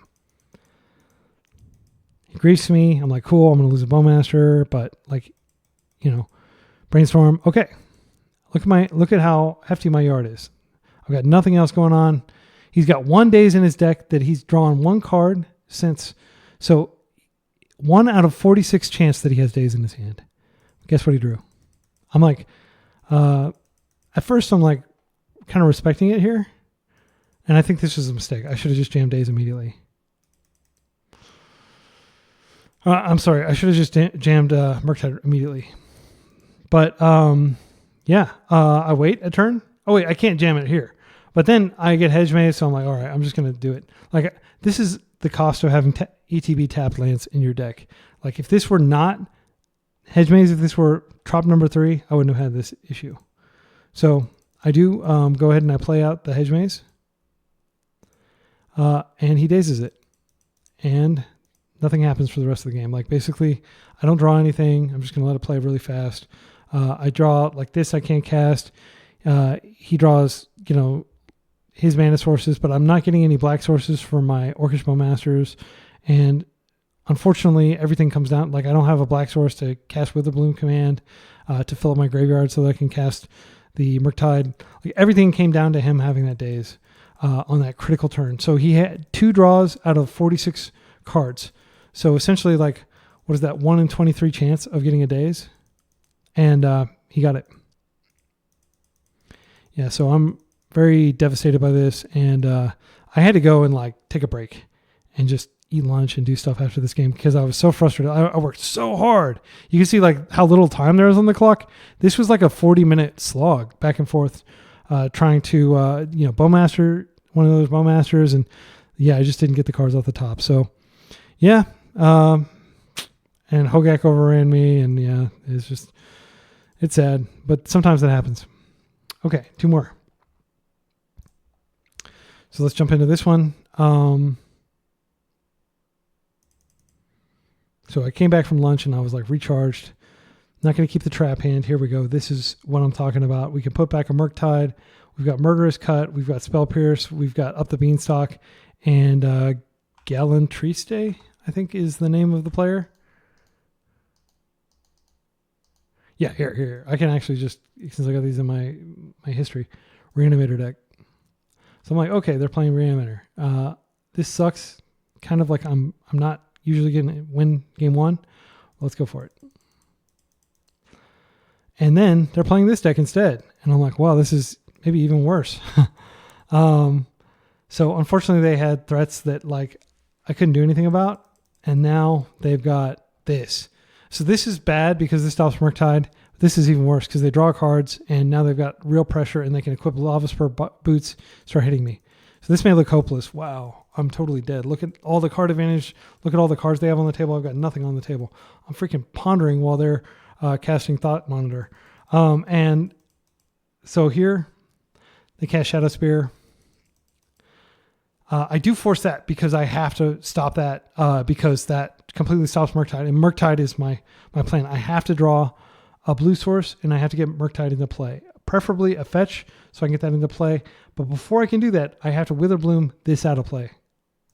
So this is the multi-turn line kind of thinking that I've developed over the past few weeks of playing online. Like I didn't used to think that far ahead. I used to just think purely in terms of like value and stuff like that. But like my friend told me something that really stuck with me. A very experienced Delver player. He said, Delver doesn't have card advantage. Delver has great card advantage. I beat you when you still have 6 cards in your hand. That's the equivalent of me drawing 6 extra cards. You know, that's basically how he put it. Like tempo is its own kind of card advantage. And that really stuck with me. So I was able to get rid of that and pull back a Wasteland, which I can use. Maybe on a Seated Synod. I mean, I'd like to hold it for Nerves of Saga, but, you know, can't be too picky, right? Okay, he equips Shadow Spear. I think I do go ahead and fire it off on the Seated Synod just because I need momentum. Oh, actually, I didn't use it because I was able to... Yeah, I can Murderous Cut. I can't cut this because this has Ward, which really sucks. I didn't think about that when I was making this play, but I've got... This is only going to hit for 4, and this is going to hit for 2. So I go ahead and I just... I have no choice but to kill the Frogmite, which is like a low-value target. Draw another land. It's an ETB tap land, which is unfortunate. They swing in. So here, I'm going to play the Murktide, and I've got a blocker. So I get to draw a card, cantrip. I think wasting in the upkeep works, but for whatever reason, I don't waste there. I'm not sure why I don't waste. I think wasting would have been perfectly justified. Then he would have had 1, 2, 3, 4, 5, 6, 7. He still would have been able to put this into play for free. Now, my opponent makes a misplay here. A very important misplay. Can you spot it? He has Lava Spur Boots. He has plenty of mana. He could just equip this and attack and kill me. Like, I can't block both of these. For whatever reason, he doesn't see that. I'll take it. Sometimes you just get lucky and your opponent doesn't. Yeah, I mean, sometimes you misplay, sometimes your opponent misplays. Right? Okay. Thought Monitor. I can just Bowmasters here, which is pretty strong. And I think at this point, my opponent's so intimidated by this that they're just like losing sight. And I've definitely been there. I've been in this circumstance. See, my opponent they've got lots of legacy 5-0s and stuff, right? Like they've been playing a long time. So I consider myself lucky that they didn't see that play because this is not a novice. Okay, so Thought Monitor's coming in. I'm going to double ping it. I get a ping on him too. So I've got a pretty beefy Orc army. And now this Orc army can block even if he uses like Lava Spur or Shadow Spear or something. I'm still alive. So the game is basically mine. And I think my opponent just concedes when I play the second Murktide here. Because I've got like a lot of blockers. I just drew a bunch of cards. And like I'm the deck that draws cards. No, I can draw cards too. I've got Beanstalk in my deck. Right? So here we go. Herbs of Saga. Excuse me. Okay, sorry. I know I said I was not gonna edit it because I'm busy, but I definitely wish I could edit that out. If anybody has any editing software they'd recommend, I will do that. Okay, so wasted them off and boom. Okay, now we're going to game 2. Okay, and if you're curious how I boarded, in this matchup, the way I would board, Pernicious Deed, of course, Force of Vigor. And I do think I take like the tempo cards out. So yeah, both of these. And Dress Down. I don't think the rest of these cards are worth it. They don't have any real islands in their deck. I don't think Force Negation is worth it. Yeah, so I just do that. And then I just take tempo cards out. I think I probably keep 1 Fatal Push in. I might keep a Ponder in. Or a Daze in. Stifle's good in this matchup, though. That's worth noting is that like Stifle is good in a lot of matchups that you would think it's not good because you think, oh, you're mainly using it to like hit fetch lands. This deck that we're playing against doesn't even play fetch lands, but you'll see that I'm able to stifle some key cards. Okay, so I think I got my sideboard back in the original configuration. 15 cards. Okay, let's go to this game. Oops, here. All right. So I'm on the draw. All right. They are opening slowly, which is great. Spell Bomb, not great. Conflicts with my Murktide plan. So now my new plan is to get rid of the Spell Bomb, probably with Force of Vigor, forcing them to use it, which they do get to draw a card. But we'll see what happens. So I just waste them. I'm like, more time I can buy, better. This is indestructible, by the way, so don't waste that. Let me double check. That isn't indestructible, right? Yeah, indestructible. Okay. So here they go with their indestructible artifact lands. This guy is a real pain. And I certainly underestimated him the first few times I played against him. I think the first time I played against him, I forgot he had a ward and like wasted a removal spell. It was very embarrassing. It was on camera. It was on 90s MTG in New York City, but thankfully, after talking with the kind proprietor of 90s MTG, I said, please don't publish that. I played so badly. And he had the graciousness to not publish that match. Okay, so here we go. I've got Wasteland for his Urza Saga, which, he's got the synthesizer in play. That thing is very powerful, needless to say. It's really what the deck is built around. And we're actually kind of lucky that it wasn't like more prominent in this matchup. Okay, so I decided to just ignore the Saga. And I think I'm just going to just remove this because I don't want to take 4 or more. When this comes into play, it's going to be 5. And yeah, it's going to quickly snowball. So I'm like, all right, I'm just going to pay the ward and I'm going to take my medicine. Kill it while it's still killable with Dismember. This card, terrifying. Not a lot I can do about that. Boom, hits me. He can throw stuff at me. He decides not to throw stuff at me. So I edict it. But you can see he's got double things online. So here, I'm able to stifle one of the tokens. So that was very good. That was like an EV positive move. All right, and he's got Lava Spur Boots. He equips. He's hit me for 6. So I am very dead. But check this out. I drew the card. I got a green card to go with this. So here, I'm going to play my Murktide. And I'm going to try to keep it like relatively small because I have a second Murktide coming the next turn. So I spend, a minute or so figuring out exactly how I want to do this. This is big enough that it'll trade, but we're not going to trade here. Check out what we're going to do. So I know he's going to bounce it, and that's one of the reasons I make a small Murktide. I just want to get it out of his hand. He makes another one, and basically I made sure that I had a land up. I used 3 mana instead of 2 because I wanted to preserve these for next turn. This sucks though. This wipes out my hope of being able to Murktide next turn. And even though I have this and I can pay the ward to kill both of his tokens, he can just remove my graveyard. Thankfully, oh yeah, and he does. He removes it.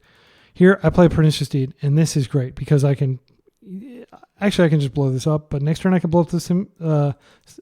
But of course he has, I think he has, broadside, but they should just call it game enders. Because that's what they do. They end the game so quickly. I mean, the fact that they have haste and menace and throw things is just too much. Okay, so let's go to game 3.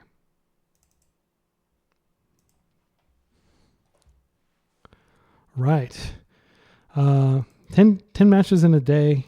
I do start to feel a little fatigued toward the end, but I'm trying to build up because Eternal Weekend I played 9 matches in a row, and I was so tired by the end of it, and I'm like, man, I need to get in some reps so I'm not so I'm better conditioned mentally to be able to handle these long games, these long days of games.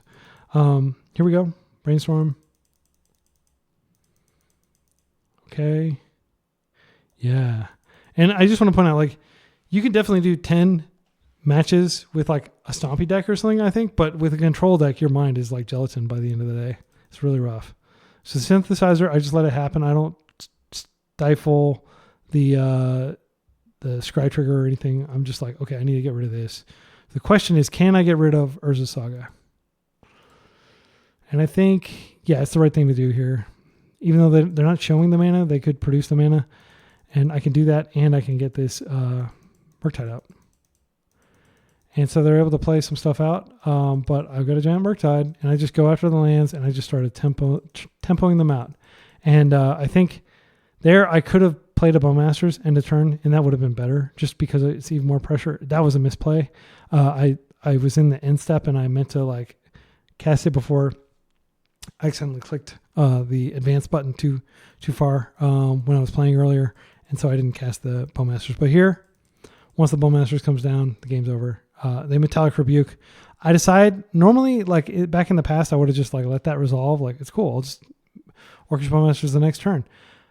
And maybe I would have been fine. But with cards like, I don't know what he's capable of. He's got 3 cards in hand. I'm just not going to chance it. Like maybe he has a second Force. He doesn't have a second Rebuke that he can use.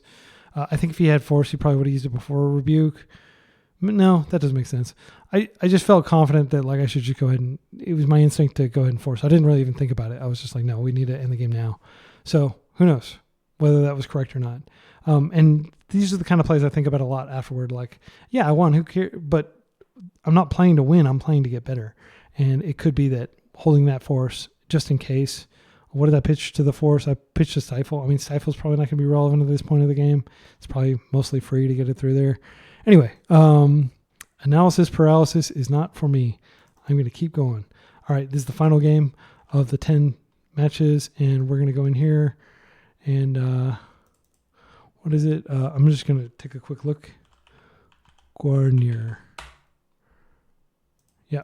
And so this is, looks like Sultai Scam, which is a deck I've tried playing. But again, as I mentioned earlier, I'm not a big fan of Grief. Okay, this is a great hand. This is what you sign up for when you play Sultai Beans. You've got Wasteland. You've got Force of Will, turn 0 interaction. Yeah, this is an interesting match. I'm not going to say it's like a, close match because I think I win pretty decisively. But you're going to see here that Delighted Halfling, I'm like, okay, they might have a powerful 3-drop like Teferi or something like that. I'm just going to get that out of here. It was a weird thing that they made this 1-2. I think it should be a 1-1 like all the other mana dorks. It kind of sucks because, I mean, like a Halfling really that has 2 toughness, that's like a flavor fail. Halflings should have 1 toughness. They're not even as tough as humans, probably. Sorry, Lord of the Rings fans, if you disagree with that. Okay. Now we are going into, just full mana denial mode. I've got a Spell Pierce here. I want to use it. I let that Bowmasters resolve. I'm going to get a nice 2-for-1 here. That's what I'm talking about, where you can Wasteland them and then get your Wasteland back, and you can also remove a Bowmasters. That's why Witherbloom is so strong against Bowmaster decks that play non-basics. All right, and here we've got another 2-for-1 potential if we have a chance to go get the... but I'm just going to go with the Beanstalk, and later, hopefully I can get this back and hit that and potentially get a Wasteland back. So the fact that I have a Wasteland in my hand that I'm not even using... What did I play out there? I played out Tropical Island. I probably could have just wasted in there. I think it probably would have been better to waste instead of playing out the second Trop. Because I could have kept more pressure off. Oh, I decided to do, because I had Spell Pierce up, I decided to do that. And he was Greenstone Zenithing for 3, which makes me think he's probably getting Leovold, which is, potentially backbreaking. Luckily, I had it covered 2 ways with the days, but Leovold would have been a nightmare because, well, actually, Shield Residic would have gotten rid of it. So it was just mana efficient to pierce there. I'm like firmly in the driver's seat at this point. So he attacks me for 1, which doesn't really matter. And with this Beanstalk out, I think it's fine to just probably cut and then, get rid of some of their lands. And but I think I go ahead and play the Murktide first, and then I cut, and then I give my Murktide even more power and toughness. And I rip a Lorien Revealed, which could go get no, because I already got rid of the Witherbloom. So now that dream of that's a dream that I think a lot of Sultai Beans players have, of being able to Witherbloom and then go get Mystic Sanctuary and then Witherbloom again. Just, put your opponent into the dirt. So here we go. Hitting in the air. My opponent can dig for a Force, but Bowmasters here is like enough to stop them from being able to survive this turn. They would have gone to 10, but with Bowmasters, they're going to go to 9. And yeah. So they've got a cool deck, but it's not as brutally efficient as Sultai Scam with its cheap removal and its brutal Wasteland recursion. And speaking of Wasteland recursion, here's another. So how did I board here? I'll just say verbally, because this video is already pretty long. I think I don't think I boarded very much. I think I did bring in Pernicious Deed just because I saw them putting a lot of permanents on the table. All right.